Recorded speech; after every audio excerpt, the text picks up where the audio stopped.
महाराज जी, जैसे कि मैंने संतों से सुना और पुस्तकों में भी पढ़ा है कि पंचदेव की पूजन व भक्ति करनी चाहिए, तो क्या बिना किसी एक देव के अनन्य भक्ति के कल्याण संभव है, तथा बिना गुरु के भक्ति कैसे करें? देखो, एक बात समझो, धर्म का एक क्रम है।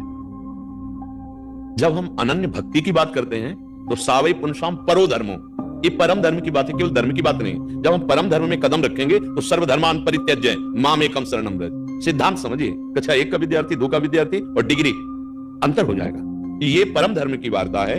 लोक धर्म, वेद धर्म इसके सिद्धांत हैं, लेकिन जब हमारे हृदय में मुमुक्षुता प्राप्त करने की बात आएगी, हमें भगवत प्राप्ति की बात आएगी, तो धर्मम भजस्व सततम त्यज लोक धर्मान सेवन सदा साधु पुरुषन जय काम तृष्णाम। लोक धर्म का त्याग करके भागवत धर्म में स्थित होकर उस तत्व को प्राप्त किया जाता है। तो जब अगर हम एक परमात्मा तत्व को सब में भावना कर लेते हैं तो सबकी सेवा हो जाती है, सबकी कृपा प्राप्त हो जाती है। फिर ये पंचदेव या अलग किसी की उपासना की आवश्यकता नहीं होती। जैसे वृक्ष के मूल में जल चढ़ा दे तो डाल, पत्ते, फूल, फल सबको प्राप्त हो जाता है। ऐसे जितने लोकपाल हैं, यहाँ पे परमेष्ठी पद में विराजमान ब्रह्मा जी, भगवान शिव, सब भगवान ही है, दूसरा कोई नहीं।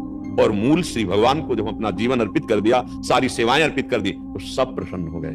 जैसे जामवंत जी बड़े ज्ञानी और बलवान महात्मा हैं, वो कह रहे हैं, जामवंत का सुन रघुराया, जा पर नाथ करो तुम दाया, ताई सदा शुभ कुशल निरंतर। सुर माने देवता, सुर नर मुनि प्रसन्नता ऊपर, सोई विजयी विनयी गुण सागर, तासु सुजस त्रैलोक उजागर। जिस पर आपकी कृपा हो गई, सुर जितने भी देवता नर, जितने भी मनुष्य, जा पर कृपा राम की हुई, ता पर कृपा करे सब कोई। फिर अलग से बात है, इसीलिए वो अनन्यता आ जाती है।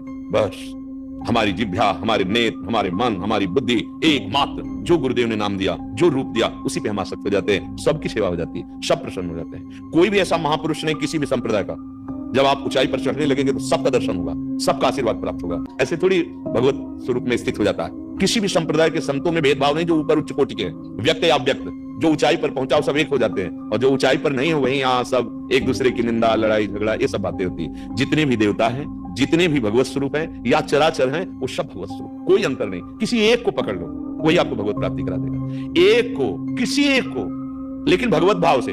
अगर भगवान में भी भगवत भाव नहीं तो भी बात नहीं बनेगी। जैसे दुर्योधन की, श्री कृष्ण में भगवत भाव थोड़ी है, और विदुरानी जी को भगवत भाव है, तो दरवाजे में देवी कौन? श्री कृष्ण। प्रेम की उच्च कोटि की दशा, देव भाव विस्मरण, ऐसी स्थिति विदुरानी जी की। भगवत भाव किसी एक में कर ले, भगवान निश्चित मिल जाते हैं।